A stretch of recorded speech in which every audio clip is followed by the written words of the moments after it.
Hey there, weight loss friends. It's Rachel on my way down. And I just wanted to jump on here to check in with y'all to tell you I survived. Survived the last week. It's getting very dark, so I have the car overhead light on, but here at the end of football practice, have about 10 minutes, so I'm going to make the most of it. Here I'm calling this regaining control. It's month 5, week 2, so I'm pretty proud. It's been nearly half a year, and I'm still very committed, and I feel really good.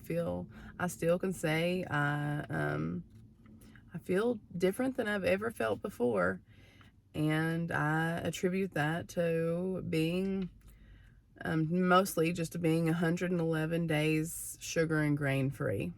And that's the big deal. That's the big change. So with my intro, my high weight was 363 pounds. My low, that was I don't know, that was forever. I had vertical sleeve gastrectomy 7/7 of 2017 in Nuevo Laredo, Mexico, with Dr. Villarreal.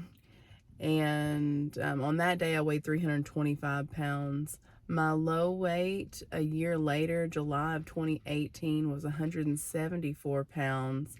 Then, gradually had regain. And then in January of this year, I just started packing on the pounds like crazy. Just sugar, just binging on different carbohydrates. And so in June of 2023, my high weight was 325 pounds again. And today I'm the same as I was last week, 272 pounds. So whether that's just a natural, my body adjusting as I've, lost weight since last week I lost that 3 pounds, or if it's just because, like I told y'all, my in-laws were visiting, and just when you have company, just different eating schedules, different eating things, there were snacks all over the counter. I didn't eat them except for nuts, and I had unmeasured nuts, which I know is a problem because nuts have so many calories in such a small amount. And, carbohydrates, you can, even though they have dietary fiber to offset some of it, it's still something you gotta be careful with. So I'm sure that I had a few too many cashews or peanuts. Also, since they were visiting and things were so busy and hectic, I didn't feel like I could take extra time for really heavy duty workouts like I would. I managed to close my apple rings, every day. Actually, I doubled them every day, but still, as far as extra set aside workout time, I didn't do that for the last week. On a side note, I don't know if many of y'all ever listened to Dr. Berg. He has some interesting videos, but one that he posted, yesterday or today, was just about the effects of exercise. And he was actually bringing forth studies, which support different amounts of exercise, different types of exercise. And one study I found very interesting was he cited a study that said 11 minutes of walking, 11 minutes of just, moderate walking every day would increase your overall mortality rate by 10%, which just blew me away. Like that's huge. And so I'm proud that definitely happens every day. And so I think that's something easily that we could all do. I'll put the link below if y'all want to watch that whole video from Dr. Berg, just because all the studies are interesting and there's so many small exercise things that we could do that scientifically research says makes a big difference on our health. Another reason my weight has probably stayed the same, I know they say sleep plays into it. Sleep for the whole family has been off. Just sleeping arrangements. We don't live in a very large house. So Noah, my oldest, moved out of his bedroom and is bunking with his brother, and my in-laws don't share a room, and so one was camping out in the living room, one was in Noah's room. And so just sleeping schedules being off, sleeping in different places. And I guess that threw the children off. And so my middle son was having nightmares. My youngest son, he's the one that's on the feeding pump overnight. And he was just super restless, and he was rolling over on his tube over, cutting off, the flow over and over and over again. And so basically, like, after I, did the visiting and everything, got to bed around 11, his pump would go off at 1 or 3 or, 5, alarm clock going off at 6, out the door by 7, dropping the kids off. And then I was seeing, school, doing school physical therapy from 7:30 to 3:30, home health patients 3:30 to 5:30, getting to football practice by 5:45, getting to soccer by 6, soccer game over by 7. And then it just so happened this week started basketball.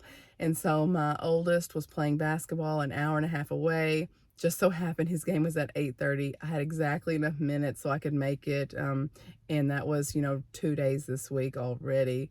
And so, from 7 to 8:30, I drove to make it to his basketball game, watched him play until 9:30. We got home at 11, book, bath, bedtime, that whole situation by 11:30, in bed by midnight, do it all over again. So sleep, exhaustion, overly booked. This has been, pretty challenging season. And did a different type of meal prep this last week, just because my husband wanted to try something new, and so he did a new kind of marinade, like seasoning on a pork loin. It has a strange oregano basil taste to it, which I just really don't care for. And so I have hated the meal prep I had for this week, which has been awful. So I found myself not wanting to eat that and being more snacky with cheese sticks and, like I said, the nuts and things. So that's another bad case. But I will do better. I have to do better on all these areas. So hopefully I won't stay the same for a whole nother week.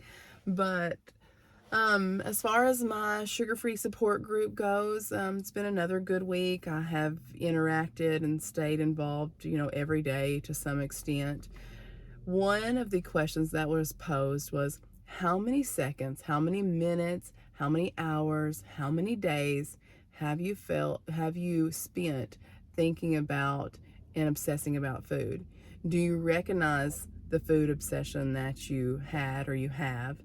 And do you know what that obsession really links to? Do you recognize that that's part of addiction? And I would say for all of these years, I could not piece that together. But I know that that's how I was. I was thinking about, what am I eating for breakfast, lunch, dinner? What am I going to eat tomorrow? What am I going to eat the next day? What am I going to eat next week? Like always having food on my mind, which I now know is not the way it should be, which I always felt like that wasn't the way it should be. That's not normal. I knew that most other people probably weren't like that. I scribbled down a few notes. It's kind of hard to read since it's getting so dark. Man, this is like a real Halloween video.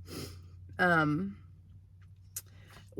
thing I wanted to mention is, it's not to it's not to diminish the importance of treating gambling addiction, but I'm just so shocked at how gambling addiction could make its way into the DSM-5 for physicians, the Diagnostic Statistical, Manual for Physicians.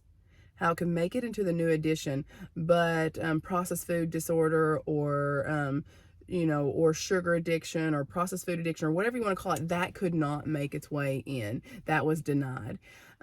The qualifications that they list in the DSM-5 for gambling addiction is, number 1, it activates the reward system in the brain, and number 2, some of the symptoms resemble those of other substance abuse disorders. And if that doesn't apply to food addiction, whatever word you want to use for it all, then I don't know what does. I mean, of course, both of those boxes are checked off. And to go a step further is one of the reasons they said that they denied, food addiction into the DSM-5 is that there wasn't true withdrawal symptoms. But of course, like, they're doing lots of research to try to prove that that's not the case. I mean, I think it's pretty clear, most of us know that whether you call it the keto flu or whatever it is, that when you get off processed foods or you get off of sugar, there is a definite withdrawal period. You definitely feel it. Do you really feel it? Do you really physiologically feel it when you stop gambling? I don't know, but I don't see it. I don't see it because the substance to me isn't there. And so, anyways, it's just really shocking to me when I saw the qualifications for putting gambling addiction into the DSM-5 and then seeing the denial on the other hand. I don't know how you can accept one without the other. And the only reason that this matters to me is because it matters for people getting treatment. It matters for it being accepted into the medical community. It matters for insurance. And it matters for having control, and for trying to create a better world for our children. And so it matters. One thing, as I've still been focusing on 12 steps, step number 1, surrendering and recognizing that you're powerless against, I'm powerless and I'm against sugar, processed food. As I'm focusing on that, one person brought up a really good quote, and it was from Ben Affleck talking about his alcoholism. And he said, "The only true cure for addiction I've seen is suffering. When you've suffered enough, something finally gives up inside of you and you say, I'm done." And I hope that that's the point I'm at, that I'm done. I hope that I don't ever relapse. I know that there's been so many really successful people in our support group our pretty large support group. And so it's very encouraging. And so, anyways, I've been 12 minutes up. It's very, very dark, so football should be ending because they don't even have the lights turned on. So, anyways, I love you all. I appreciate you, and I'm going to keep trying to beat obesity into remission. Bye.